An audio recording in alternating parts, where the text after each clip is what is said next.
Buenos días, el día de hoy abordaremos el tema de la salud mental y cómo se manejan en las instituciones educativas.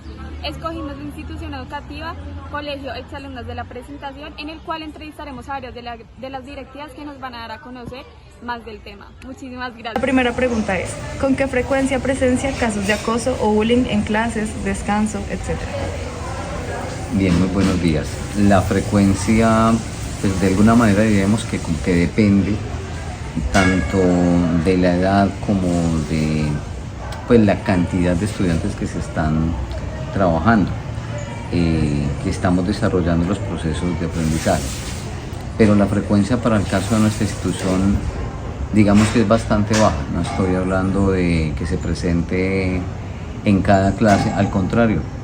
Es tan eventual que puede pasar un periodo académico, en nuestro caso estamos hablando de 3 periodos, es decir, más o menos 2 meses y medio, 3 meses, sin que se presente una sola situación que se llame de acoso o de bullying. Y las que se presentan de forma esporádica, pues se atienden de la manera adecuada, de acuerdo con la ley. ¿Considera que las estudiantes prefieren acudir a usted antes que a la orientadora escolar o coordinador de convivencia? ¿Por qué? Yo pienso que más que acudir primero, tal vez sean como las circunstancias. Pero hay situaciones que nosotros debemos atender directamente en el aula de clase cuando se presentan. Y esa primera atención la debe hacer el docente. Cuando ya se presentan situaciones tipo 2, como está establecido por la norma, entonces ya nosotros recurrimos a la orientadora escolar, le damos la información para que sea ella quien continúe con el proceso. Esa es como la forma adecuada. Ahora bien, hay situaciones en las cuales las estudiantes, digamos que hablan conmigo de acuerdo con la orientación que yo les pueda entregar como profesor de filosofía y de religión. Digamos que puede que en esa conversación salgan situaciones que tienen que ver con acoso escolar, pero tal vez lo que inició la charla no fue directamente una situación de acoso escolar, sino una circunstancia o una situación diferente, o que yo llame a un estudiante por ser titular o director de grupo para que hablemos y en medio de la conversación surjan cierto tipo de situaciones que nosotros podríamos tipificar como de acoso escolar. Pero siguiendo el debido proceso, de acuerdo con la norma, sí debe ser la orientadora escolar, si son tipo 2, quien se entere de lo que hacemos los docentes es remitir. Entonces, como titular, sí, claro que yo trato de hablar con las estudiantes y que ellas vienen a consultarme cosas. Cuando yo me doy cuenta que eso que están consultando o que me están comentando es situación de acoso, sí derivo hacia la orientadora. Hay casos en los cuales los estudiantes no saben que eso que les está ocurriendo ya es un caso tipo 2 y debería ser de conocimiento de la orientadora escolar, de la coordinadora de convivencia.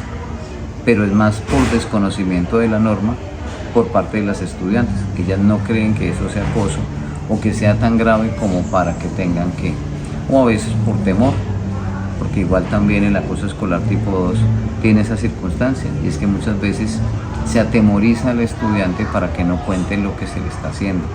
En esas circunstancias o casos, si yo intervengo como docente y estamos hablando y ella reconoce qué le está ocurriendo, sí, siendo el primero al que le hablan, tengo que derivarlo, en este caso, a orientación escolar. En su opinión personal, ¿cree que la institución está tomando las decisiones correctas en cuanto a este tipo de situaciones de acoso escolar o bullying? Y también en el manejo que se le da a acompañar el proceso y las etapas de la vida de un estudiante. Quien está liderando la orientación escolar, que es Marta Lilian, ha desarrollado un proyecto desde hace ya mucho más de 15 años, que incluso cuando llegó la ley ya había avanzado el colegio en este tipo de respuestas, no solo a las distintas etapas del desarrollo de nuestros estudiantes, sino también a lo que corresponde a esas problemáticas que se pueden estar presentando. O sea que nosotros lo estamos viendo, yo lo estoy viendo, ya que pides mi opinión, de una forma positiva. Muchas veces, como lo decía anteriormente, por desconocimiento de la norma, más bien son las estudiantes las que no alcanzan a reportar a tiempo esas situaciones que se están presentando. O a veces son los papás los que vienen a comentar, incluso con nosotros primero como profesores, que está ocurriendo algo en el aula de clase, a veces con sus hijas, a veces con otros estudiantes, y las niñas cuentan en la casa. Entonces, cuando nosotros también seguimos la ruta que tenemos que desarrollar para atender este tipo de casos. Pero contamos afortunadamente con una orientadora escolar que tiene experiencia, que tiene conocimiento de las situaciones y que lo ha venido desarrollando no solamente en este colegio, sino ha sido tomada como modelo para otras instituciones educativas. Entonces yo sí considero que el colegio es pertinente en lo que corresponde a este tipo de orientación escolar. Muchas gracias.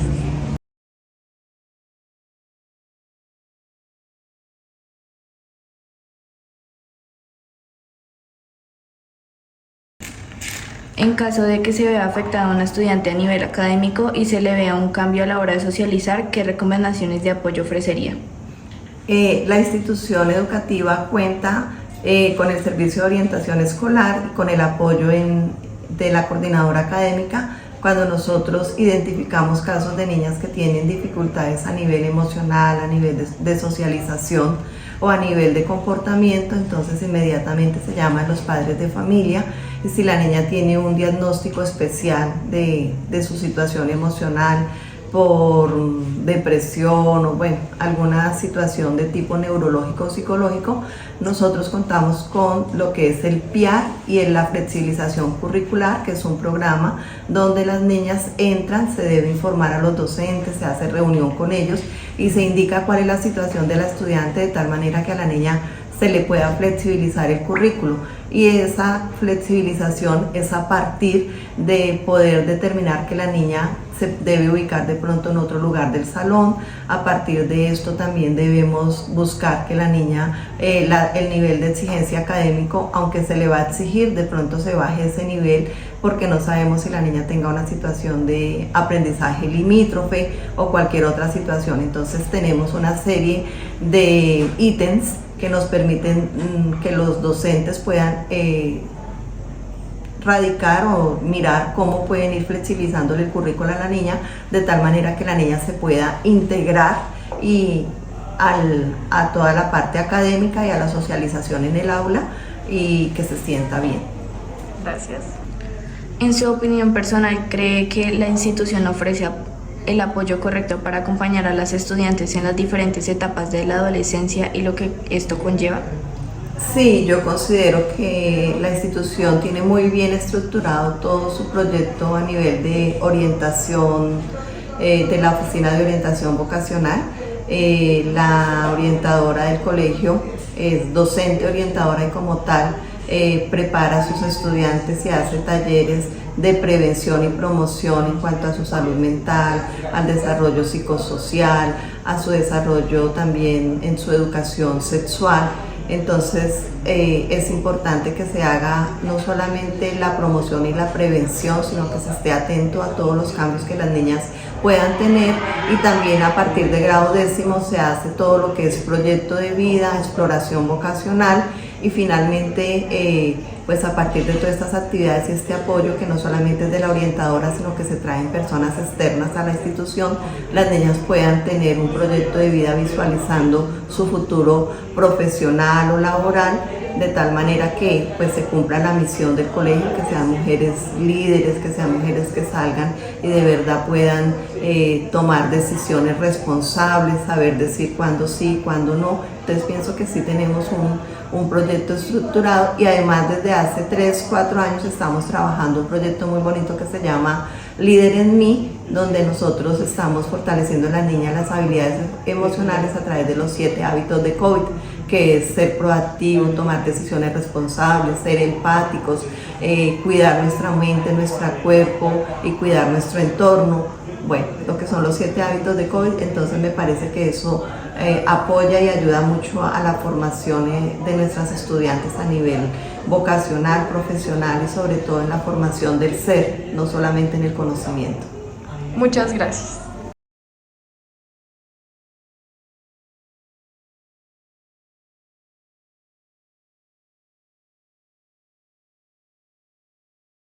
La primera pregunta es, ¿considera que el cuidado de la salud mental es algo que se promueve en la institución? ¿Cómo? Después de la pandemia se convirtió en un imperativo el bienestar no solamente físico de las estudiantes, académico, sino también el bienestar mental, de salud mental. ¿Cómo lo promovemos? A través de diversas actividades. Por ejemplo, hemos iniciado las jornadas de convivencia. Son espacios de reflexión, de encuentro, de esparcimiento. No hay como estar mentalmente tranquilos, serenos, alegres, contentos para poder avanzar en la vida.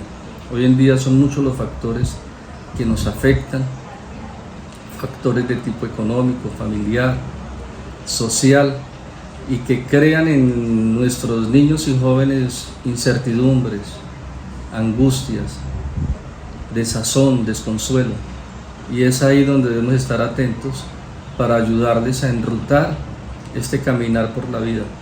Vale la pena vivir y vale la pena todos los días esforzarse por tener tranquilidad, por tener paz interior. Yo creo que la gran riqueza del ser humano es estar bien consigo mismo y con los demás. ¿Cuáles son las medidas que toma el colegio ante el acoso escolar?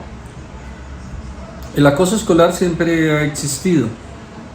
Hay como 3 momentos que nosotros vivimos al interior de la institución. El primero es cuando se detecta, realmente definirlo si se está presentando el acoso escolar. Se interviene a través de una charla directa con las personas implicadas y se promueven talleres que normalmente son dirigidos por la orientación escolar. Nosotros tenemos momentos semanales de encuentro con los estudiantes, en los cuales hacemos también reflexiones sobre el respeto que debe existir entre las estudiantes. Es un trabajo tanto de titulares, de orientador escolar, de coordinación, de la familia. Es un trabajo diario, porque todos los días hay circunstancias que hacen que algunos estudiantes no se sientan a gusto en su grupo, en su colegio. Es una tarea cotidiana el prevenirlo. Nuestra tarea máxima es de prevención, y la prevención se hace a través justamente de un proyecto que tenemos que se llama el Convitren, que es un proyecto donde se tocan temas muy puntuales y se reflexionan a partir del grupo, del trabajo grupal, donde hay implicaciones positivas cuando somos sinceros y expresamos realmente lo que sentimos. Realmente el porcentaje de acoso, de bullying es bajo en esta institución. Sí hay casos, pero propendemos porque el bienestar, la armonía entre las estudiantes y la comprensión entre ellas pues sea realmente una realidad y no un problema. Muchas ¿Listo? gracias. Bueno. Sí.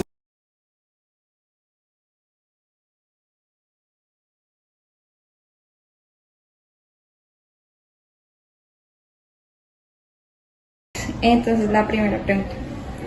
¿Son muy repetitivas las quejas de bullying en la institución? Bueno, una queja de bullying se constituye como aquel acto que es repetitivo, ¿cierto? Es decir, reiterado, o que un estudiante básicamente está en una condición de inferioridad, ¿sí? Teniendo en cuenta esta situación, nosotros normalmente en la coordinación se pueden recibir muchos casos a la semana, ¿cierto? De presunto bullying. Entonces, lo que aquí hacemos es que entramos a un diálogo pedagógico con las estudiantes con el objetivo de verificar si realmente eso constituye una falta de bullying o si los estudiantes se hallan como tal en una igualdad de condiciones. De tal forma, podríamos decir que se pueden recibir presuntos casos de bullying a la semana entre 3 y 5, ¿cierto? Presuntos. Pero realmente de ellos al mes podríamos decir que 1 o 2 sí se pueden constituir como bullying. Entonces lo que se hace es que de acuerdo lógicamente al caso que se tenga, pues ya se entran a hacer las acciones correspondientes para poder mitigar este caso. Entonces podríamos decir que en comparación a otras instituciones educativas, Exalumnas de la Presentación tiene una tasa inferior en relación a los casos de bullying que podemos manejar, entendiendo que hay presunto bullying y que hay bullying constituido. ¿Qué acciones de carácter correctivo y disciplinario se toman ante eso? Bueno, aquí la idea es que casi siempre tratamos de hacer un proceso encaminado hacia lo pedagógico, ¿sí? Esa parte correctiva va encaminada a que el estudiante que comete las faltas pueda comprender que puede hacer un daño a la otra persona y que de acuerdo a eso pues se hacen unas acciones o actividades a través de las cuales esa persona o la niña que esté cometiendo el error pueda comprender que pues no lo debe realizar, ¿sí? Entonces, cuando nos llega un caso de presunto bullying, lo primero que hacemos es indagar con la estudiante que se ve afectada, ¿sí? Lo que podríamos llamar como la víctima en este caso. Entonces, con ella se habla y se mira si realmente la falta a la que le está siendo sometida es una falta que es reiterada, si es un estudiante que se halla por alguna situación especial, podríamos catalogarla como en caso de inferioridad, ¿cierto? Entonces, por ejemplo, un estudiante que sea una estudiante menor a la que supuestamente está haciendo la agresión, o si de pronto es un estudiante que dentro del salón podemos constituir, de acuerdo a la verificación con los docentes, que socialmente es una estudiante que responde mucho menos que otras, o es una estudiante aislada del grupo. Esos son como tal actos en los cuales podemos verificar que sí, ese estudiante puede presuntamente ser como tal víctima de bullying. Entonces, las acciones correctivas que se toman con ellas, lo primero es hablar con la víctima, luego, dependiendo como tal de lo que podamos recoger en testimonio, tanto verbal como documental, porque aquí normalmente tenemos un formato en el que los estudiantes hacen como tal el proceso de poderle decir a uno de forma escrita qué es lo que está sucediendo. Entonces, en ese caso sí podemos luego llamar a quien conoceríamos como la persona que se está constituyendo como victimario. De esa manera, entonces se llama a la persona, se mira con la estudiante que está cometiendo la falta, por qué razón está realizando esa falta, si para esa persona es claro que eso podría ser constituido como bullying de acuerdo a la ley, y ya se toman acciones dependiendo de la gravedad del suceso. Entonces, hay acciones que pueden ir desde, por ejemplo, un acto pedagógico, como una exposición, un video en el cual la estudiante realiza una reparación, o puede ir, por ejemplo, hasta un compromiso comportamental, lo cual puede constituir como tal una acción en la cual el estudiante pueda perder el cupo en la institución al siguiente año. Entonces, es digamos que nuestro máximo correctivo, porque la estudiante sabe que si vuelve a cometer una falta reiterada, lógicamente esto hace parte de un proceso. Primero se hace aquí en coordinación, los descargos, las anotaciones, luego sí se hace como tal al comité de convivencia y se coloca el compromiso comportamental según sea el caso, y lógicamente el padre de familia debe venir a hacer el seguimiento correspondiente. Vale. Y la última pregunta es, ¿cuál es el protocolo a seguir cuando se ve que un estudiante de verdad es vulnerado? Bueno, pues el protocolo que tenemos de acuerdo a la ley, de acuerdo a la Secretaría de Educación, es primero mirar qué falta está recibiendo la estudiante, que es la víctima, ¿sí? Si por ejemplo es una agresión física, entonces inmediatamente lo primero es que la persona debe ser atendida en un lugar de salud, ¿sí? Si de pronto la falta ya acarreó una agresión que le está lesionando a la persona, lo primero es que ella reciba la salud física. Si ya después podemos constituir que hay una falta de tipo psicológica, igualmente debemos remitir el caso a un lugar. En este caso nosotros tenemos la UCI hacia el sur, que la UCI es especial para este tipo de casos. Lo primero es la atención médica. Luego de eso, si de pronto se requiere, entonces se cita a la víctima con su acudiente. Siempre debe ir en compañía del acudiente si ya se ha constituido como una falta de bullying. Y luego sería a la persona que está cometiendo la agresión, también se le cita con el padre de familia.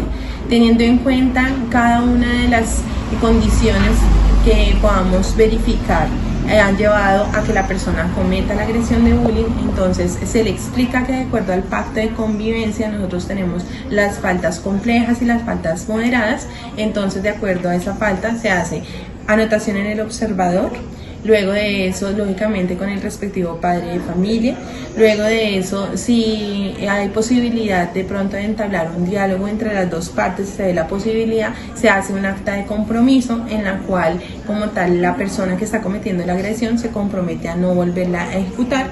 Se realiza el informe al comité de convivencia y si la persona incumple el compromiso, entonces se lleva al comité de convivencia para que allí podamos establecer qué parámetros se van a seguir a nivel pedagógico y disciplinario.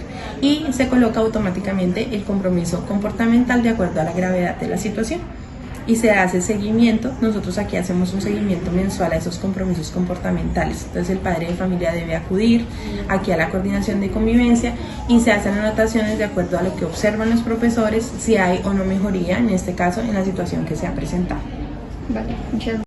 Es más bien la excepción a la normalidad, ya que las instituciones, y mucho menos las instituciones de carácter público, no brindan estos proyectos tan bien estructurados. Por eso, este es un llamado para todas las instituciones para que se unan en pro al bienestar de cada uno de sus estudiantes.